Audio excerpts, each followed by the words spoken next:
All right, turning our attention back to weather. Puerto Rico is dealing with damage the governor calls catastrophic. It knocked out the power grid and caused these massive floods. Puerto Rico is expected to get a lot more rain today after more than 18 hours of torrential downpours. This is all because of what is Hurricane Fiona now, and it is wreaking havoc down there in the Caribbean. It's going to start to work its way north, so we're going to bring in meteorologist Mariel Ruiz now to talk more about this storm as it is expected to strengthen.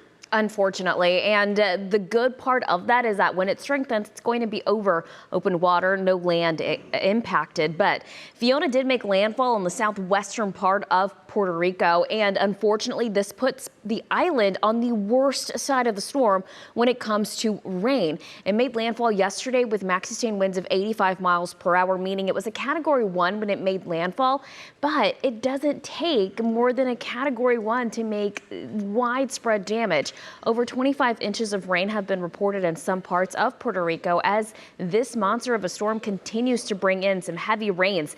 Most of the island under flash flood warnings at this time. Keep in mind, this is an area that has not recovered from the last catastrophic event, Mariel, just a couple years ago. Now, Hurricane Fiona is now going to move to the north, eventually into a major hurricane as it moves into open water here over the next several days. Kara?